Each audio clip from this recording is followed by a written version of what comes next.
आज माघको 19 गते तत्कालीन राजा ज्ञानेन्द्र शाहले शासन सत्ता आफ्नो हातमा लिएको दिन। माघ 19 लाई सम्झँदा व्यवस्था फेरियो तर जनताको अवस्था फेरिन सकेन।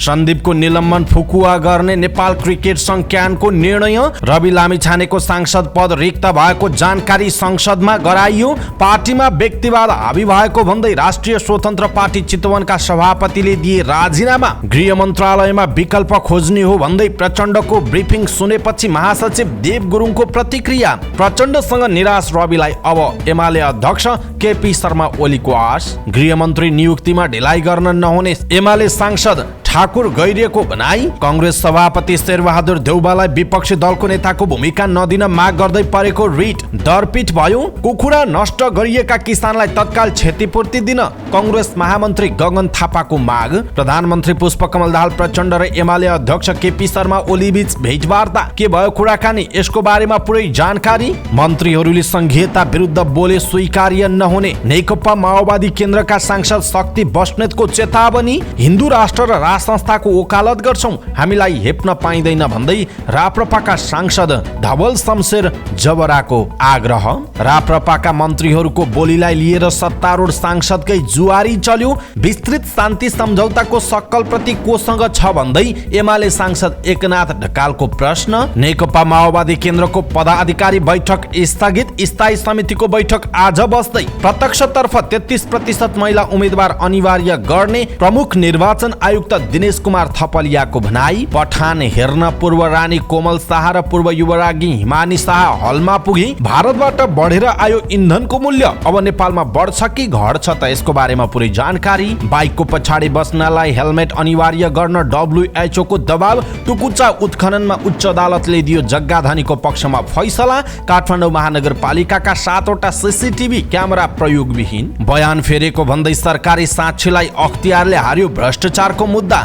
डिजेल चोरीमा संलग्नलाई आयल निगमले गर्यो कारबाही। बागलुङ पोखरा सडक खण्ड दैनिक 8 घण्टा बन्द। जमिनबाट 1000 फिटको उचाइमा आइसकेका ठूला जहाजले अब रनवे परिवर्तन गर्न नपाउने। कामना सेवा विकास बैंकका CEO सहित 4 जना पक्राउ। दिनभरको उतार चढावपछि सामान्य बढेर बन्द भयो शेयर कारोबार। नेपालमा जनवरीमा मात्रै भित्रिए 55,000 पर्यटक। भेन्ट्रान क्रिकेटर शरद विश्वाखर नेपाल क्रिकेट संघ क्यानले गरेको ग्रेडिङबाट पहिलो पटक बाहिरिए। नयाँ 5 खेलाडीको इन्ट्री। एन्फा अध्यक्ष पंकज AFC को कार्य समितिमा निर्वाचित। नेपाल अन्डर 20 महिला फुटबल टिम बंगलादेश प्रस्थान। कार्य सम्पादन समितिको राजीनामा माग्नुमा कुनै तुक नरहेको नेपाल क्रिकेट संघ क्यानका अध्यक्ष चतुरबहादुर चन्दको भनाई।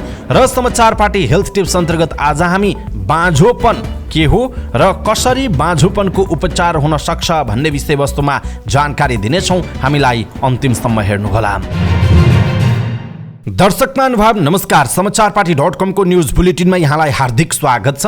म प्रहलाद चन्द्र घिमिरे। आज मिति विक्रमसम्म 2079 साल माघको 19 गते बिहीबार ईस्वीसम्म सन् 2023 फेब्रुअरी 2 तारिक। आज प्रदोष व्रत विश्व सिमसार दिवस पनि रहेको छ। यहाँहरू सम्पूर्णलाई विश्व सिमसार दिवसको हार्दिक मङ्गलमय शुभकामना छ। सदाको झैं आज पनि हामी उपस्थित भएका छौँ आजका महत्त्वपूर्ण समाचार, ब्रेकिङ न्यूज अपडेट लगायत तपाईँलाई काम लाग्ने हेर्नै पर्ने महत्त्वपूर्ण खबरहरू लिएर। हामीलाई अन्तिमसम्म हेर्नुहोला। हाम्रो मेहनतका लागि यो भिडियोमा एउटा लाइक अवश्य गर्नुहोला। दर्शक महानुभाव, पलपलको न्यूज अपडेटका लागि हाम्रो च्यानललाई तपाईले अहिलेसम्म सब्स्क्राइब गर्नु भएको छैन भने कृपया सब्स्क्राइब गर्नुहोस् अनि नजिकै आउने बेल आइकनलाई क्लिक गर्नुहोला।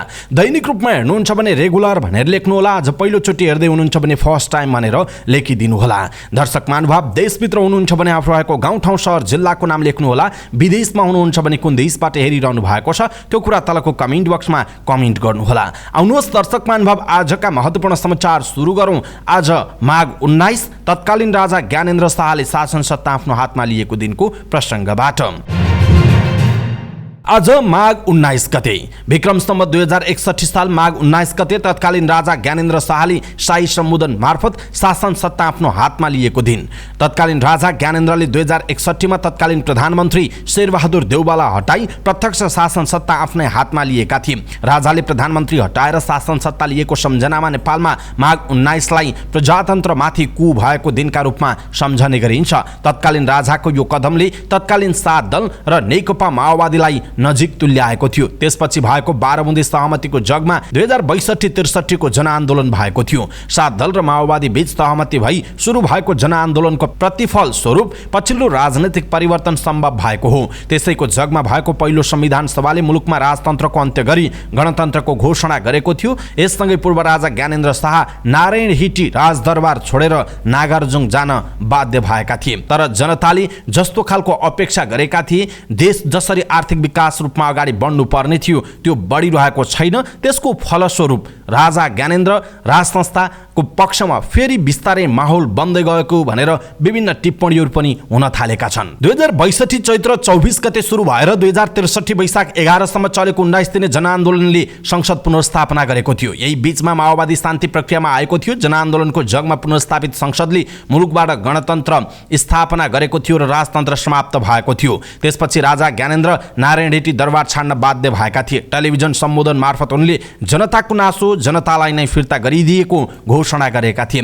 राजसंस्था फालेर लोकतान्त्रिक गणतन्त्र बहाली भएको लामो समय भइसक्दा पनि जनचाहना अनुसारको विकास र समृद्धि हुन नसक्दा आम नेपालीमा नैराश्य छाएको छ। वर्तमान राजनैतिक दलहरूप्रति जनताको विश्वास घट्दै गएको यो परिस्थितिमा राजसंस्थाको माग गर्नेहरू बिस्तारै बढ्दै गएको आभास भएको छ। फलस्वरूप अघिल्लो संसद र जनप्रतिनिधिहरू राजसंस्थामा आधारित जुन राजनीतिक दलहरू हुन् तिनका प्रतिनिधि कम थिए भने यसपालि राष्ट्रिय प्रजातन्त्र पार्टी विभिन्न प्रदेश र केन्द्रमा पनि सरकारमा नै गएको छ। यसले पनि बिस्तारै राजसंस्था र राजतन्त्र प्रतिको आवाजहरू बुलन्द बन्दै गएको छ भन्ने कुरालाई नकार्न सकिँदैन। दर्शक महानुभाव, यसप्रति तपाईँको धारणा के छ? आफ्नो धारणा तलको कमेन्ट बक्समा कमेन्ट गर्नुहोला। तपाईँमध्ये धेरैले 2061 सालमा ज्ञानेन्द्र शाहले माघ 19 गते गरेको जुन घटना थियो, जुन सम्बोधन गरेर शासन सत्ता आफ्नो हातमा लिएका थिए र त्यस पछाडिका परिवर्तन भोग्ने अझै पनि धेरै नेपालीहरू हुनुहुन्छ। यसप्रति तपाईँको धारणा के छ? यो बीचमा राजनीतिक दलहरूले गरेका क्रियाकलापहरू, नेपालको राजनीति र अहिलेको अवस्थाप्रति तपाईँ के भन्नुहुन्छ? कृपया एउटा कमेन्ट तलको कमेन्ट बक्समा कमेन्ट गर्नुहोला। नेपाल क्रिकेट संघ क्यानले बलात्कारको अभियोग झेलिरहेका क्रिकेटर सन्दीप लामिछानेको निलम्बन फुकुवा गरेको छ।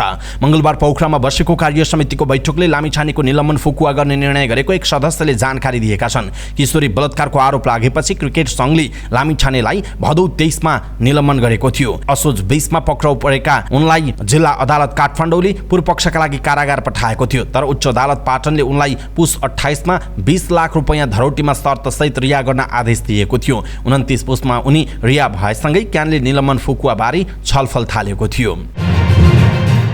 सभामुख देवराज घिमिरेले राष्ट्रिय स्वतन्त्र पार्टीका सभापति रवि लामिछानेको सांसद पद रिक्त भएको जानकारी प्रतिनिधि सभामा बैठकमा गराउनु भएको छ। सर्वोच्च अदालतले शुक्रबार लामिछानेको सांसद पद खारेज गरिदिएपछि त्यो पद रिक्त भएको छ। लामिछाने गत चुनावमा चितवन 2 बाट निर्वाचित हुनु भएको हो। सभामुख घिमिरेले संविधानको धारा 89 बमोजिम प्रतिनिधि सभा सदस्यको स्थान 1 रिक्त भएको जानकारी प्रतिनिधि सभालाई गराउनु भयो। सांसद पद रिक्त रहेको जानकारी प्रतिनिधि सभालाई गराउनु पर्ने व्यवस्था प्रतिनिधि सभा नियमावली 2075 मा पनि छ।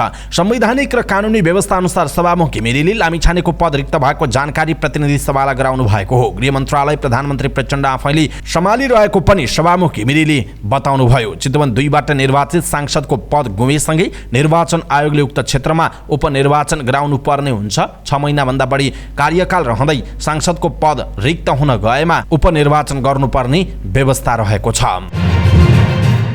रवि लामिछाने नेतृत्वको राष्ट्रिय स्वतन्त्र पार्टी चितवनका सभापति धर्मेन्द्र सापकोटाले पार्टीभित्र व्यक्तिवाद चरम रूपमा हावी भएको भन्दै राजीनामा दिएका छन्।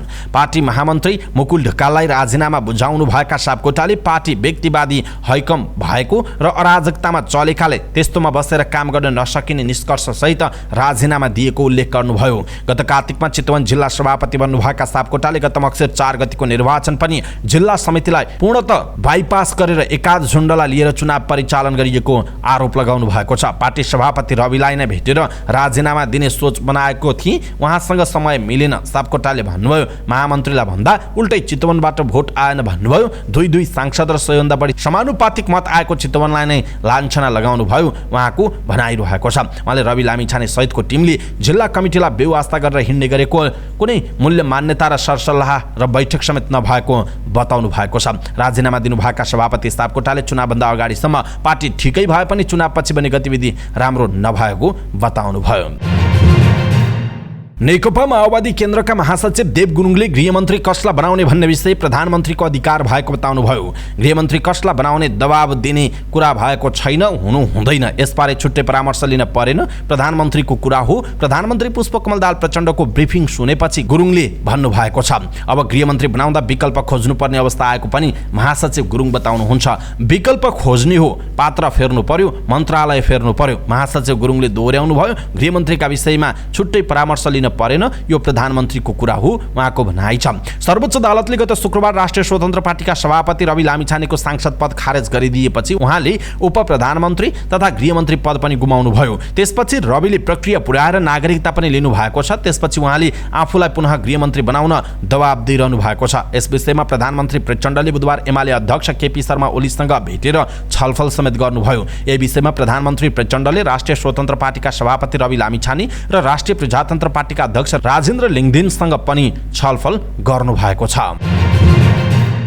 राष्ट्रिय स्वतन्त्र पार्टीका सभापति रवि लामिछाने गुमेको गृहमन्त्री पद फर्काउने प्रयासमा बालुवाटारदेखि बालकोटसम्म पुगिरहनु भएको छ। तर दुवै ठाउँबाट उहाँले गृहमन्त्रीको आश्वासन भने पाउन सक्नु भएको छैन। माघको 13 गते शुक्रबार सर्वोच्चको आदेशपछि सांसद, गृहमन्त्री र सभापति पद गुमाउनु भएका लामिछाने नागरिकता लिएसँगै सभापति पद फिर्ता पाए। जसरी गृहमन्त्रीको कुर्सीमा फर्कने सोचमा हुनुहुन्थ्यो, तर घटनाक्रम उहाँले सोचे जति सहज भएन। सत्ता समीकरणमा गृह मन्त्रालय राष्ट्रिय स्वतन्त्र पार्टीको भागमा परेको हुँदा गृह मन्त्रालय आफूले नै पाउनुपर्ने राष्ट्रिय स्वतन्त्र पार्टीको दाबी छ। राष्ट्रिय स्वतन्त्र पार्टीका सहमहामन्त्री कविन्द्र बुर्लाकोटीले भन्नुभयो, शक्ति बाँडफाँडमा गृह मन्त्रालय हाम्रो भागमा परेकाले यसमा हाम्रो दाबी हुन्छ, उहाँको भनाइ छ। यही दाबी सहित सोमबार र मंगलबार बिहान रविले प्रधानमन्त्री पुष्पकमल दाहाल प्रचण्डलाई भेट्नुभयो। सोमबारको भेटमा रविको कुरा मात्र सुन्नुभएका प्रचण्ड मंगलबार भने रविलाई फेरि गृहमन्त्री रूपमा ल्याउन इच्छुक देखिनु भएन। सर्वोच्च अदालतबाट लामिछानेको नागरिकता विवाद सम्बन्धी फैसलाको पूर्णपाठ नआएसम्म गृह मन्त्रालयका विषयमा कुनै निर्णय नगर्ने बताउँदै प्रचण्डले गृह मन्त्रालयकै कारण सत्ता गठबन्धन सङ्कटमा पार्न आफू इच्छुक नरहेको पनि सुनाउनुभयो। प्रधानमन्त्रीबाट सकारात्मक सङ्केत नपाउनु भएका रवि सत्ता गठबन्धनको मुख्य घटक नेकपा एमालेका अध्यक्ष केपी शर्मा ओलीलाई भेट्न बालकोट पुग्नुभयो। एमाले तर्फका उप प्रधानमन्त्री विष्णु पौडेल सहित बालकोट पुग्नुभएका लामिछानेले बालुवाटार भेटको वृत्तान्त सुनाउनुभयो। उहाँ प्राय बालुवाटारमा भएका महत्त्वपूर्ण भेटघाटपछि बालकोट पुग्ने गर्नुहुन्छ। रविका कुरा सुनेपछि ओलीले 10 पुसमा नयाँ सत्ता घटक निर्माणकर्ता दलहरूबीच भएकै सहमति अनुसार सरकार अगाडि बढ्दा राम्रो हुने बताउनुभयो। ओलीले सत्ता समीकरणको समझदारी कायम हुनुपर्ने पक्षमा रहेको एमाले रहेको सुनाए पनि गृहमन्त्रीको विषय भनी प्रधानमन्त्रीको अधिकार हो भन्दै पन्छिनुभयो। यसरी प्रचण्डसँग आफ्नो कुरा राखेर प्रचण्डको प्रतिक्रियामा निराश हुनुभएका रवि लामिछाने अब ओलीकै आश र भरमा रहेको टिप्पणी हुन थालेको छ। दर्शक महानुभाव, यसप्रति तपाईँको धारणा के छ? आफ्नो धारणा तलको कमेन्ट बक्समा कमेन्ट गर्नुहोला। सत्तारूढ प्रमुख घटक नेकपा एमालेका सांसद ठाकुर गैरीले प्रधानमन्त्री पुष्पकमल दाहाल प्रचण्डले गृहमन्त्री नियुक्तिमा ढिलाइ गर्न नहुने बताउनुभयो। सत्तारूढ दलहरूसँग समझदारी गरेर प्रधानमन्त्रीले गृहमन्त्री नियुक्त गर्नुपर्ने उहाँको भनाइ छ। संघीय संसद भवन परिसरमा सञ्चारकर्मीले राखेका जिज्ञासाको जवाब दिने क्रममा सांसद गैरीले सत्तारूढ दलहरू बीचको सहमतिमा गृह मन्त्रालय कुन पार्टीले पाउने भन्ने विषय निर्धारण हुने समेत बताउनु भएको छ। सर्वोच्च अदालतको फैसलापछि राष्ट्रिय स्वतन्त्र पार्टीका सभापति रवि लामिछानेले उप प्रधान एवं गृहमन्त्रीको पद गुमाउनु भएको थियो। तर रवि लामिछाने फेरि गृहमन्त्रीमा फर्कन चाहिरहनु भएको छ। नेपाली कांग्रेसका सभापति शेरबहादुर देउवालाई विपक्षी दलको नेताको भूमिका नदिन माग गर्दै परेको रिट निवेदनलाई सर्वोच्च अदालत प्रशासनले दरपीठ गरेको छ। प्रधानमन्त्रीलाई विश्वासको मत दिएको दिनबाट कांग्रेसले विपक्षी दलको हैसियत गुमाइसकेको दावी गर्दै अधिवक्ता विमल पोखरेल सर्वोच्च पुग्नु भएको हो। उहाँले कांग्रेस संसदीय दलको नेता शेरबहादुर देउवालाई विपक्षी दलको नेताका रूपमा संवैधानिक परिषदको बैठकमा उपस्थित हुन रोक लगाउन र सभामुखबाट विपक्षी दलको नेता तोक्न परमादेश दिनुपर्ने माग गर्नुभयो। तर सर्वोच्च अदालतका रजिस्ट्रार नारायण प्रसाद पन्थीले उहाँको रिट दरपीठ गरेको जनाइएको छ। संसदका कुन दललाई विपक्षी दलको मान्यता दिने भन्ने विषय संसदको आन्तरिक विषय भएको र यस्तो विषयमा अदालतमा प्रश्न उठाउन नपाइने संवैधानिक व्यवस्था भएकाले रिट दर्ता गर्न नमिल्ने रजिस्ट्रारको निर्णयमा उल्लेख गरिएको छ। नेपाली कांग्रेसका महामन्त्री गगन कुमार थापाले बर्ड फ्लू नियन्त्रण गर्न कुखुरा नष्ट गरिएका साना किसानलाई सरकारले दिने भनेको क्षतिपूर्ति छिटो दिन माग गर्नुभयो। प्रतिनिधि सभाको शून्य समयमा बोल्दै महामन्त्री थापाले बैंकको ऋण तिर्न नसकेर मर्कामा परेका किसानको समस्या बेलैमा बुझ्न सरकारलाई आग्रह गर्नुभयो। बर्ड फ्लू नियन्त्रणका लागि कुखुरा नष्ट गरिएका किसानलाई सरकारले दिनुपर्ने क्षतिपूर्ति 58 करोड रुपैयाँ रहेको भन्दै थापाले उक्त रकम दिन ढिलाइ नगर्न पनि आग्रह गर्नुभएको छ। नियम अनुसार यी किसानले पाउने क्षतिपूर्ति 58 करोड छ। सरकार दिन्न भन्दैन, दिन्छु भन्छ तर दिँदैन। सरकारले कृषकलाई झुलाउँछ, सरकारलाई भ्याइ नभ्याइ छ, तर बैंकले कृषकलाई समाउँछ। उहाँले भन्नुभयो, मेरो सरकारलाई प्रश्न छ, बैंकको ऋणले थिचिएका किसानहरूले कुनै अप्रिय निर्णय नलिएसम्म कुर्ने हो? अप्रिय निर्णय गरेपछि आँसु झार्दै छानबिन गर्न समिति बनाउने हो कि? उहाँको प्रश्न छ। स्वतन्त्र सांसद डाक्टर अमरेश कुमार सिंहले आत्मदाह तथा आत्महत्याको छानबिन गर्न उच्चस्तरीय न्यायिक छानबिन समिति गठन गर्न पनि माग गर्नुभएको छ।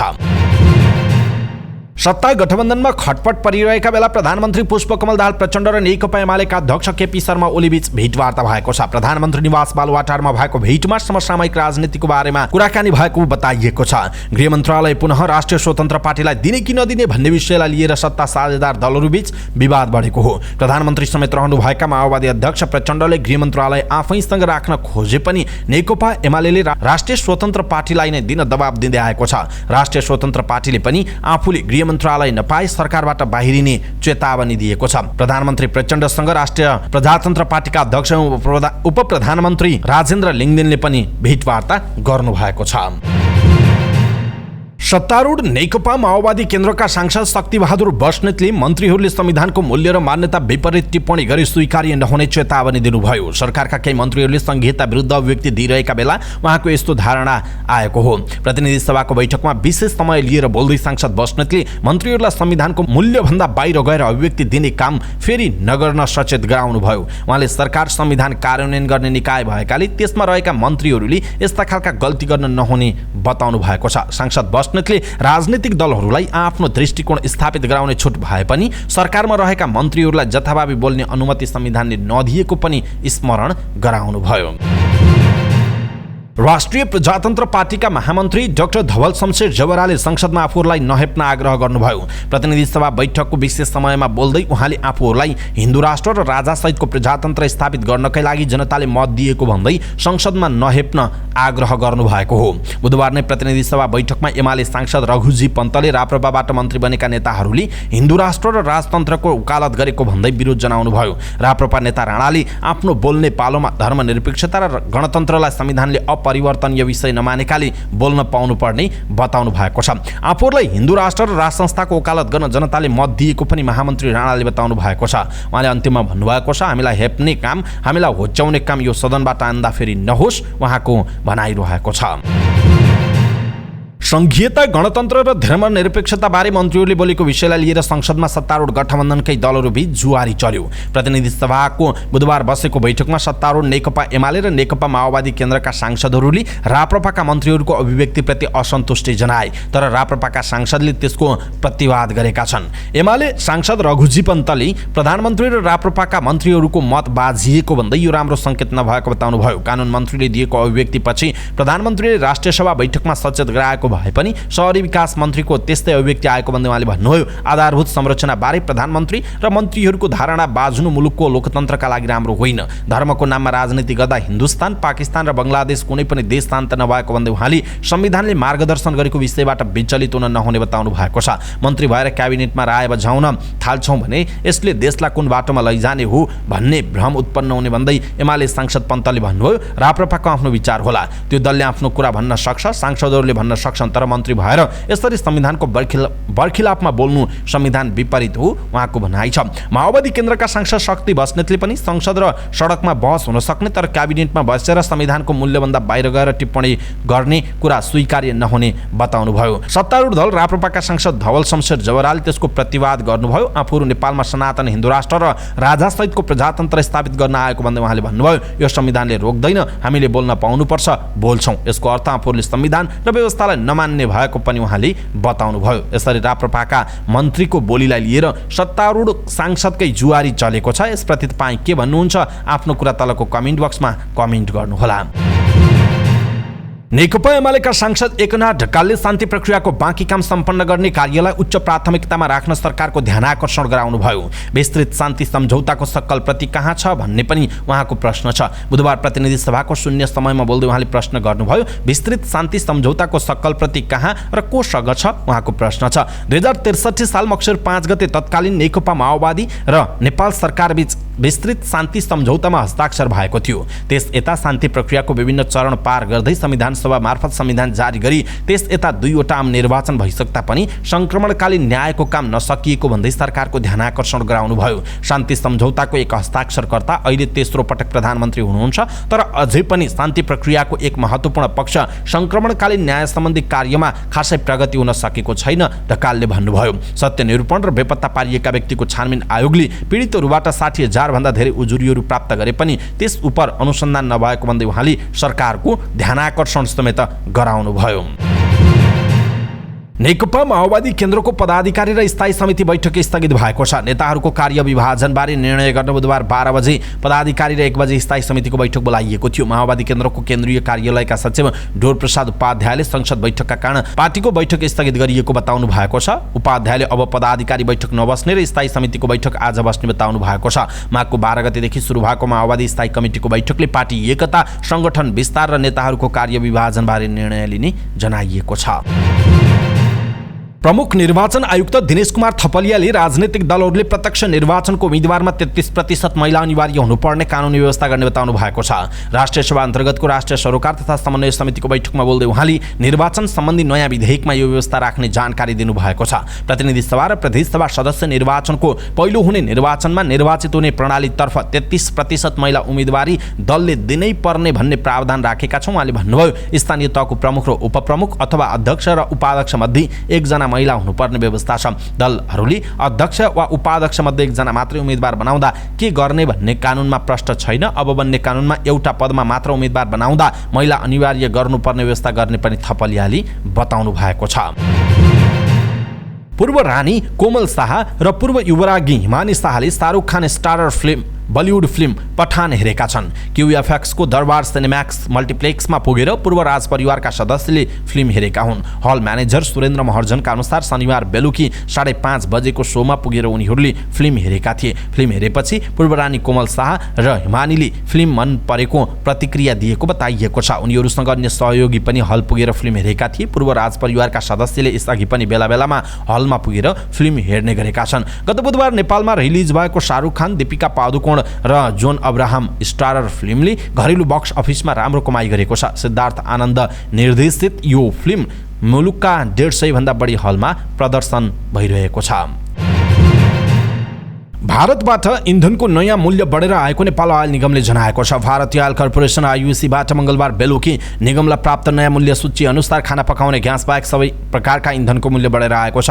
पेट्रोलमा प्रति लिटर 8 रुपैयाँ र डिजेल प्रति लिटर 7 रुपैयाँ 98 पैसाले थप महँगो भएको निगम स्रोतले बताएको छ। त्यस्तै मट्टीतेलको मूल्य लिटरमा 4 रुपैयाँ 80 पैसाले बढेको छ भने हवाई इन्धन लिटरमै 7 रुपैयाँ 50 पैसाले बढेर आएको जनाइएको छ। भारतबाट नयाँ मूल्य बढेर आए पनि निगमले आफ्नो उपभोक्ताका लागि नयाँ मूल्य भने निर्धारण गरेको छैन। नयाँ मूल्यपछि निगम 15 दिनमा 9 करोड 41 लाख रुपैयाँ नोक्सानीमा जाने देखिएको स्रोतको दाबी छ। यसअघि नै निगमलाई भारतीय ऑयल कर्पोरेसनलाई तिर्नुपर्ने 9 अर्ब र सरकारी ऋण 7 अर्ब गरी 16 अर्बभन्दा धेरै बक्यौता बाँकी रहेको पनि निगमले जनाएको छ। भारतबाट नयाँ मूल्य आए पनि उपभोक्ता मूल्य तोक्ने बारे भनी निगम बोर्ड बैठक वा निगमले निर्णय गर्नुपर्ने बताइएको छ।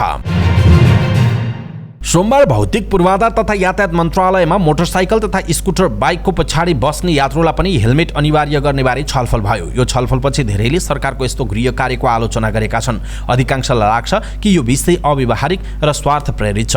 स्रोतका अनुसार विश्व स्वास्थ्य संगठन WHO ले नै मोटरसाइकलको पछाडि बस्ने यात्रुको जीवन सुरक्षामा सरकारले पर्याप्त ध्यान नदिएको भन्दै पटक पटक चासो व्यक्त गरेपछि मन्त्रालयले यस्तो छलफल गरेको हो। मंगलबारको छलफलमा विश्व स्वास्थ्य संगठनका प्रतिनिधि ग्याम्पो दोर्जीले डबल हेलमेटको प्रचलन अन्तर्राष्ट्रिय रूपमा अनिवार्य भइसकेको र हेलमेटको गुणस्तर पनि हेर्नुपर्ने बताएका थिए। अहिले चालकले प्रयोग गरिरहेका हेलमेट गुणस्तरीय नहुँदा दुर्घटनामा ज्यान नजोगिने समस्या देखिएको उनको भनाइ थियो। पछिल्लो समय भियतनाम जस्ता देशले यस्तो निर्णय लागू गरेर मोटरसाइकल दुर्घटनाबाट हुने मृत्युदर धेरै घटाएका छन्। त्यसैलाई ध्यानमा राखेर WHO ले यसमा चासो राखेको हो। मन्त्रालयका एक अधिकारीका अनुसार WHO ले यस्तो नियम लागू गर्न सरकारसँग वकालत गरिरहेको छ। दर्शक महानुभाव, बाइकको पछाडि बस्नेलाई पनि हेलमेट अनिवार्य गर्न WHO ले दबाब दिएको छ। यसप्रति तपाईँ के भन्नुहुन्छ? आफ्नो धारणा तलको कमेन्ट बक्समा कमेन्ट गर्नुहोला।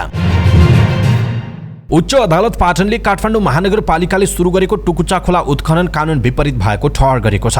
बुधबार न्यायाधीश महेश शर्मा पौडेल र राज्यलक्ष्मी वज्राचार्यको संयुक्त इजलासले काठमाडौँ महानगरपालिकाले सुरु गरेको टुकुचा खोला उत्खनन गैर कानुनी भन्दै जग्गा धनीको पक्षमा फैसला गरेको हो। काठमाडौँ महानगरपालिकाले 130 वर्ष अघि भूमिगत गरिएको टुकुचा खोला उत्खनन गर्न सुरु गरेको थियो। उसले जय नेपाल फिल्म हल लगायत विभिन्न व्यक्ति तथा संस्थाको स्वामित्वमा रहेको जग्गा खनेर टुकुचा खोलालाई सतहमा फर्काउन खोजेको थियो। त्यसपछि टुकुचा खोलामाथि घर तथा जग्गा भएका जग्गा धनी र सङ्घ संस्था गरी 22 जनाले उच्च अदालत पाटनमा रिट दिएका थिए। रिट निवेदनको कानुन व्यवस्थायी रहेका अधिवक्ता अमृत सापकोटाका अनुसार अब काठमाडौँ महानगरपालिकाले टुकुचा खोला उत्खनन गर्न पाउने छैन। सो निवेदनमा प्रारम्भिक सुनवाई गर्दै उच्च अदालतले टुकुचा उत्खनन नगर्न काठमाडौँ महानगरपालिकाको नाममा अन्तरिम आदेश दिएको थियो। काठमाडौँ महानगरपालिकाले विभिन्न स्थानमा जडान गरेका सीसीटीभी क्यामेरामध्ये 158वटा मात्र सञ्चालनमा रहेको पाइएको छ। सडक विस्तारको क्रममा 7वटा भने प्रयोगविहीन रहेको जनाइएको छ। प्रहरीसँगको समन्वयमा महानगरले अति संवेदनशील क्षेत्रमा 165वटा सीसीटीभी क्यामेरा जडान गरेको थियो, जसमध्ये सडक विस्तारको क्रममा 7वटा सीसीटीभी क्यामेरा प्रयोगविहीन अवस्थामा रहेको महानगरको भनाइरहेको छ। उपत्यका प्रहरी कार्यालय रानीपोखरीका अनुसार काठमाडौँ उपत्यकामा 3231 सीसीटीभी क्यामेरामध्ये 1051वटाको दृश्य कन्ट्रोल रुमबाट निगरानी हुन्छ। 2075 माघ 25मा बसेको नगर कार्यपालिकाको बैठकले शहरमा शान्ति सुरक्षा कायम गर्न तथा शहरी व्यवस्थापनका क्रियाकलापमा निगरानी गर्नका लागि सीसीटीभी क्यामेरा जडान, सञ्चालन, मर्मत सम्भार र सूचनाको उपयोग गर्ने प्रणालीका लागि नेपाल प्रहरीसँग सहकार्य गर्ने निर्णय गरेको थियो। सरकारी साक्षी बनेर अदालतमा बयान फेरेको भन्दै अख्तियार दुरुपयोग अनुसन्धान आयोगले भावना महत विरुद्ध विशेष अदालतमा मुद्दा दायर गरेको छ। मालपोत कार्यालय ताप्लेजुङमा कार्यरत तत्कालीन मालपोत अधिकृत लेखा पनेरू महतले 1.5 लाख रुपैयाँ घुस लिएको भन्दै अख्तियारले विशेष अदालतमा भ्रष्टाचार मुद्दा दायर गरेको थियो। अख्तियारले उनलाई घुस दिने भावनालाई मुद्दाको अनुसन्धानको क्रममा भ्रष्टाचार निवारण ऐन 2059 को दफा 55 बमोजिम सजायमा पूर्ण छुट दिएर प्रतिवादी नबनाई सरकारी साक्षीको रूपमा पेश गरेको थियो। तर भावनाले विशेष अदालत काठमाडौँ समक्ष बकपत्र गर्दा आयोगबाट अनुसन्धानको क्रममा गरेको बयान बेहोराको प्रतिकूल हुने गरी बकपत्र गरेको पुष्टि हुन आएको भन्दै आयोगले उनको उक्त कार्य भ्रष्टाचार निवारण ऐन 2059 को दफा 3 को उपदफा 1 र दफा 3 को उपदफा 1 को देहाय घ बमोजिमको मतियारमा कसुर भएको दाबीसहित 1.5 लाख रुपैयाँ बिगो कायम गरेर मुद्दा दायर गरेको जनाइएको छ। उनीमाथि अख्तियारले राष्ट्र सेवकलाई हुने सजायको आधा सजाय माग दाबी गरेको प्रवक्ता श्याम प्रसाद भण्डारीले जानकारी दिनुभयो। नेपाल आयल निगमले डिजेल चोरीमा संलग्नलाई कारवाही गरेको छ। निगमको अमलेखगञ्ज डिपोबाट विराटनगर हिँडेको ट्याङ्करबाट डिजेल चोरी भएको खुलासा मंगलबार भएको हो। तेल चोरी भएको खुलेपछि बुधबार निगमले ढुवानीमा संलग्न ट्याङ्कर, चोरीको तेल किन्ने पम्प र चोरी भएको ट्याङ्कर चालकलाई समेत कारवाही गरेको छ। निगमले चोरी भएको ट्याङ्करका चालक सहचालकलाई सधैँभरिका लागि ढुवानीमा संलग्न हुन रोक लगाएको छ भने डिजेल ढुवानीकर्ता कम्पनी गुणराज निरौलालाई 3 महिनाका लागि निलम्बन गरिएको निगमले जनाएको छ। यस्तै चोरीको डिजेल किन्ने भण्डार आयल स्टोर र दिलीप ट्रेडर्सलाई 1 लाख रुपैयाँ जरिवाना गरिएको र 6 महिनाका लागि इन्धन आपूर्ति रोक्का गरिएको पनि निगमले जनाएको छ। घटनाबारे थप अध्ययन गर्न उच्चस्तरीय छानबिन समिति बनाइएको पनि निगमले विज्ञप्ति मार्फत जनाएको छ। मध्य पहाडी लोकमार्गको बागलुङ पोखरा खण्ड दैनिक 8 घण्टा बन्द हुने भएको छ। बागलुङ पोखरा खण्डको स्तरोन्नतिको कामका लागि यातायात बन्द गरेर काम अगाडि बढाइने भएको हो। मध्य पहाडी राजमार्ग आयोजनाले बागलुङ पोखरा खण्ड फराकिलो बनाउने कार्य सुरु गरेसँगै कामलाई तीव्रता दिन राजमार्गमा यातायातका साधन बन्द गरेर काम गर्न लागिएको जनाइएको छ। आयोजनाका अनुसार प्रत्येक दिन बिहान 11 बजेदेखि अपराह्न 3 बजेसम्म र राति 9 बजेदेखि बिहान 1 बजेसम्म सवारी साधनलाई रोकेर आयोजनाको कामलाई तीव्रता दिइनेछ। रोकिएका सवारी साधन आधा घण्टाको फरकमा सञ्चालनको व्यवस्था मिलाइएको आयोजना कार्यालयले जनाएको छ। पोखरा बागलुङ राजमार्ग अन्तर्गत हाल पोखराको हरिचोकदेखि याम्दी पुलसम्मको सडक स्तरोन्नतिको काम भइरहेको छ। सो सडक खण्डको निर्माणका लागि मोतीदान कन्स्ट्रक्सन प्रणालीसँग ठेक्का सम्झौता गरिएको थियो। VFR भिजुअल फ्लाइट रुल अनुसार जहाज अवतरणका दौरान जमिनबाट 1000 फिटको उचाइमा आइसकेका जहाजले अब निर्धारित धावन मार्ग परिवर्तन गरी जहाज मोड्न नपाउने भएका छन्। नेपाल नागरिक उड्डयन प्राधिकरणले नेपालमा उड्ने सबै वायुयानका लागि यस्तो नियम ल्याएको छ। प्राधिकरणका अनुसार यो नियम छोटो धावन मार्ग भएका पहाड र हिमालका विमानस्थलमा 500 फिट तोकिएको छ। अब सबै विमानस्थलमा भने सो उचाइभन्दा तल झरिसकेपछि पाइलटले जहाज अवतरण गराउनु पर्नेछ। माघ 1 मा पोखरामा भएको यति एयरलाइन्सको जहाजले सुरुमा रनवे धावन मार्गको एक छेउ 30 बाट अवतरणका लागि अनुमति पाएको थियो, तर पाइलटले जहाजलाई मोडेर अर्को छेउ 12 बाट जहाज अवतरण गराउने निर्णय लिएका थिए। जहाज जमिनको धेरै तल आइसकेको अवस्थामा लिएको यो अस्वाभाविक फन्कोलाई नै विज्ञहरूले दुर्घटनाको कारण भन्ने गरेका छन्। यद्यपि यसबारे सरकारले गठन गरेको छानबिन आयोगले अनुसन्धान गरिरहेको छ। प्राधिकरणले उक्त दुर्घटनामा देखिएको यसै कमजोरीलाई सच्याउने गरी नयाँ निर्णय लिएको हो। प्राधिकरणका अनुसार अब सो उचाइभन्दा तल आइसकेपछि जहाज मोड्ने वा अर्को धावन मार्गमा जाने गरी अनुमति पाउने छैनन्। IFR इन्स्ट्रुमेन्ट फ्लाइट रुलमा भने कुन अवस्थामा कति उचाइ कायम गर्ने भन्ने सम्बन्धमा जहाजले नै सोही प्रोफाइल कायम गरी अवतरण हुने गर्ने बताइएको छ। यसैबीच प्राधिकरणका अनुसार अब IFR इन्स्ट्रुमेन्ट फ्लाइट रुल प्रणाली जडान भएका सबै विमानस्थलमा VFR भ्युजुअल फ्लाइट रुल अनुसार जहाज उडाउन प्राधिकरणले रोक पनि लगाएको छ। प्राधिकरणको यो नियमअनुसार अब तराईका सबै विमानस्थल र पोखरा IFR सिस्टम जडान भएपछिमा VFR उडान नहुने बताइएको छ। कम धितो राखेर बढी ऋण प्रवाह गरेको आरोपमा कामना सेवा विकास बैंकका प्रमुख कार्यकारी अधिकृत CEO प्रवीण बस्नेत सहित 4 जना पक्राउ परेका छन्। पक्राउ पर्नेमा बस्नेत सहित हरेन्द्र दाहाल, चन्द्रबहादुर थापा र वीरेन्द्र सिंह भण्डारी रहेका छन्। घटनामा अझै थप केही व्यक्ति फरार रहेको जनाइएको छ। जिल्ला प्रहरी कार्यालय झापाका SP दुर्गाराज रेग्मीका अनुसार नेपाल राष्ट्र बैंक हुँदै आएको सूचनाका आधारमा इलाका प्रहरी कार्यालय दमकले यसबारे अनुसन्धान गरिरहेको छ। पक्राउ परेकाहरूमाथि बैंकिङ कसुर सम्बन्धी मुद्दामा म्याद थप गरेर अनुसन्धान भइरहेको उहाँले बताउनुभयो। स्रोतका अनुसार विभिन्न फर्जी कम्पनीहरू खडा गरेर त्यसका नाममा ऋण दिइएको थियो। यसबारे कामना सेवा विकास बैंकले पहिले आन्तरिक अनुसन्धान गरेको थियो। त्यस क्रममा समस्या देखिएपछि राष्ट्र बैंकसँग अनुसन्धानका लागि पत्राचार गरेको थियो। बैंकले गरेको अनुसन्धानमा पनि समस्या देखिएपछि अनुसन्धान गर्न प्रहरीको केन्द्रीय अनुसन्धान ब्युरो CIB लाई भनेको थियो। CIB ले झापाको घटना भएकाले इलाका प्रहरी कार्यालय दमकलाई अनुसन्धान गर्ने जिम्मा दिएको हो। दिनभरको उतार चढावपछि शेयर बजार सामान्य बढेर बन्द भएको छ। बुधबार 4.97 अङ्कले बढेको बजार 2116.65 बिन्दुमा रोकिएको छ। 0.24% बढेको बजारमा 261 धितोपत्रको 36,879 वटा कारोबारबाट 50,24,381 किता शेयर किनबेच हुँदा कारोबार रकम भने खस्किएको छ। कुल 1,76,70,00,000 रुपैयाँको मात्र कारोबार भएको जनाइएको छ। Investment, micro finance, mutual fund, अन्य र ट्रेडिङ उपसूचक रातामै देखिए। त्यसबाहेकका उपसूचकको मूल्य बढेको छ। आदर्श लघुवित्त वित्तीय संस्थाको कारोबार सकारात्मक सर्किट लेभलमा भयो। Siddhartha insurance, eastern hydro, Rapti hydro लगायत कम्पनीको मूल्य धेरैले बढेको छ। NIVL समृद्धि फन्डको मूल्य सबैभन्दा धेरै 3.74%ले घटेको जनाइएको छ। नेपालमा पर्यटकीय गतिविधिका लागि अफ सिजन मानिने जनवरीमै पर्यटक आगमन उत्साहजनक देखिएको छ। नेपाल पर्यटन बोर्डको तथ्याङ्क अनुसार जनवरी 2023 मा 55,074 जना पर्यटक नेपाल आएका छन्। हिउँदयाममा नेपालमा पर्यटक सिजन मानिँदैन। अर्कोतर्फ चिनिया नागरिकलाई नेपाल भ्रमण खुल्ला गरिएको छैन। यस अवस्थामा देखिएको यो आगमन उत्साहजनक रहेको बोर्डका निर्देशक मणिराज लामिछानेले बताउनुभयो। यस महिनामा अस्ट्रेलियाबाट राम्रो संख्यामा पर्यटक आएको देखिएको छ। सबैभन्दा धेरै पर्यटक भने भारतीय छन्। यो हवाई मार्ग प्रयोग गरी आएका पर्यटकको संख्या हो। नेपालमा कोरोना भाइरसको महामारी सुरु भए यता जनवरी महिनामा सबैभन्दा धेरै पर्यटक यस वर्ष आएका छन्। बोर्डका अनुसार सन् 2022 को जनवरीमा 16,436 जना पर्यटक आएका थिए। सन् 2021 मा मात्र 8,674 जना पर्यटक यस महिनामा आएका थिए। सन् 2020 को जनवरीमा भने 79,702 र सन् 2011 को जनवरीमा 81,273 जना पर्यटक आएका थिए। यी 2 वर्ष कोरोना महामारीको सङ्कट सुरु भइसकेको थिएन। सन् 2020 को मार्चपछि भने मुलुकले लकडाउनको सामना गर्नु परेको थियो। तथ्याङ्क अनुसार जनवरी 2023 मा भारतबाट मात्र 16,436 जना पर्यटक नेपाल आएका छन्। दोस्रो स्थानमा अमेरिका छ। अमेरिकाबाट 6,561 जना नेपाल आएको तथ्याङ्क छ। अस्ट्रेलियाबाट 3,441 र बङ्गलादेशबाट 2,468 जना पर्यटक नेपाल आएको जनाइएको छ।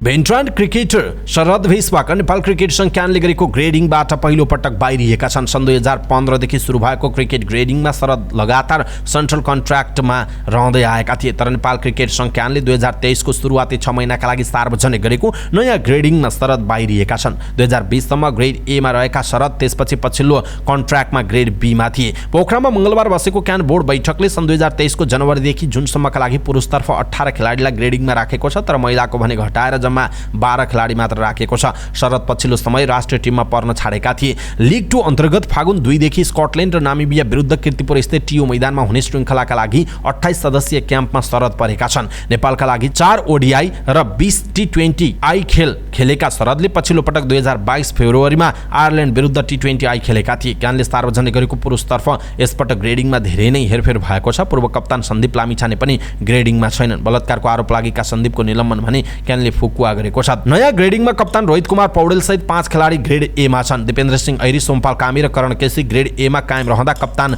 रोहित र आसिफ शेख फड्को बार्दै ग्रेड ए मा उक्लिएका छन्। यसअघि आसिफ ग्रेड बी र रोहित ग्रेड सी मा रहेका थिए। यस्तै अर्का पूर्व कप्तान ज्ञानेन्द्र मल्ल ग्रेड बी मा घटुवा भएका छन् भने कुशल भुर्तेल र आरिफ शेख ग्रेड बी मा यथावत छन्। विनोद भण्डारी र अविनाश बोहरा ग्रेड सी मा घटुवा भएका छन्। कुशल मल्ल र कमल सिंह ऐरी ग्रेड सी मै यथावत छन्। ललित कुमार राजवंशी ग्रेडिङमा फर्कँदा ग्रेड सी मा 10 जना भएका छन्। ग्रेडिङमा नयाँ 5 खेलाडी समावेश भएका छन्। गुलसन झा, अर्जुन साउ, देव खनाल, विवेक यादव, सागर ढकाल पहिलो पटक ग्रेडिङमा समावेश छन्। गुलसन र देव अन्डर 19 राष्ट्रिय टिममा छन्। सुसन भारी, विक्रम शोभ, साहब आलम, पवन सर्राफ पनि ग्रेडिङबाट हटेको जनाइएको छ।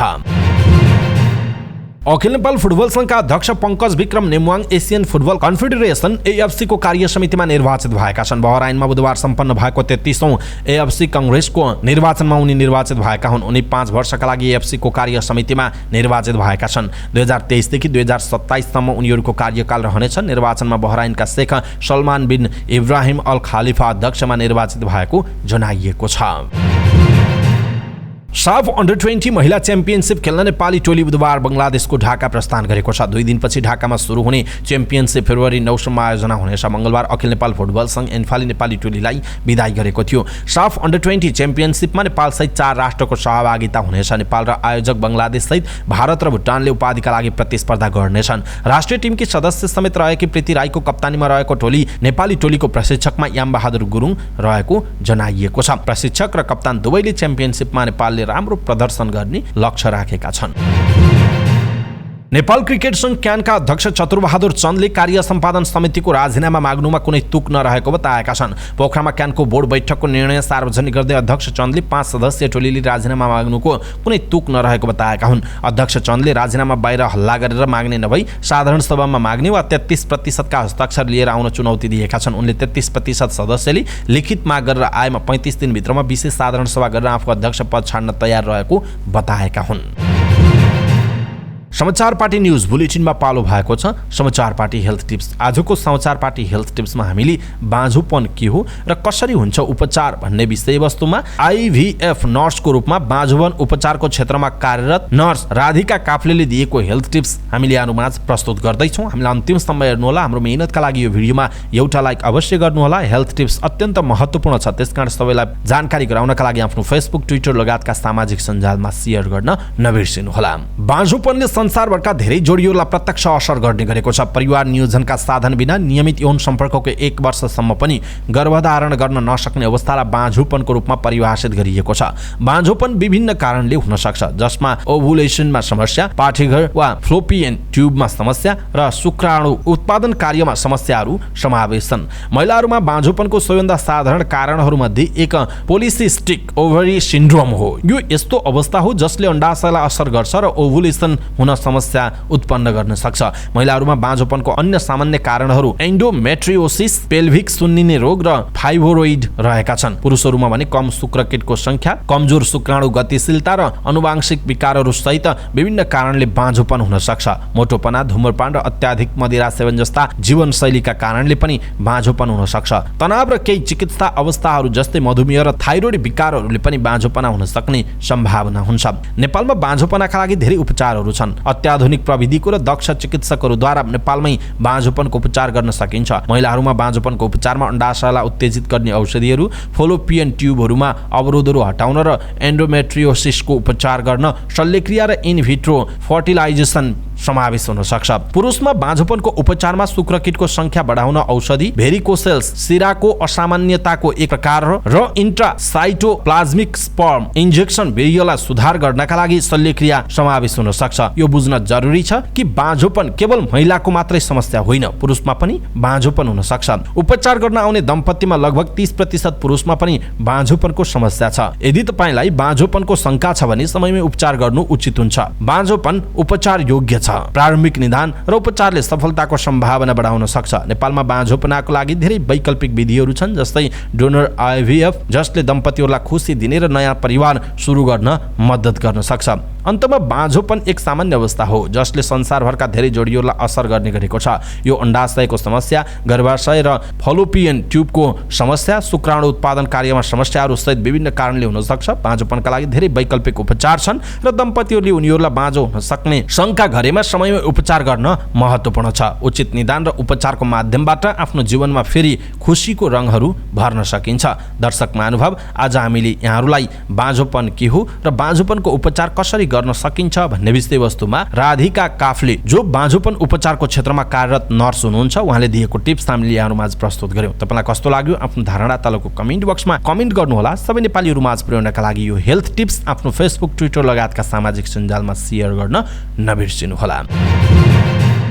अवस्था दर्शक महानुभाव, आजका महत्त्वपूर्ण समाचार, ब्रेकिङ न्यूज अपडेट लगायत तपाईलाई काम लाग्ने हेर्नै पर्ने महत्त्वपूर्ण खबरहरू यति नै। हामीले प्रस्तुत गरेका समाचारहरू प्रति तपाईको धारणा के छ? आफ्नो धारणा तलको कमेन्ट बक्समा कमेन्ट गर्नुहोला। हाम्रो मेहनतका लागि यो भिडियोमा एउटा सानो लाइक अवश्य गर्नुहोला। दर्शक महानुभाव, पलपलको न्यूज अपडेटका लागि हाम्रो च्यानललाई तपाईले अहिलेसम्म सब्स्क्राइब गर्नुभएको छैन भने कृपया सब्स्क्राइब गर्नुहोस् अनि नजिकै आउने बेल आइकनलाई क्लिक गर्नुहोला। पलपलको न्यूज अपडेटका साथ फेरि हाम्रो भेट हुनेछ। तपाई समाचार पार्टी हेर्दै गर्नुहोस्। नमस्कार।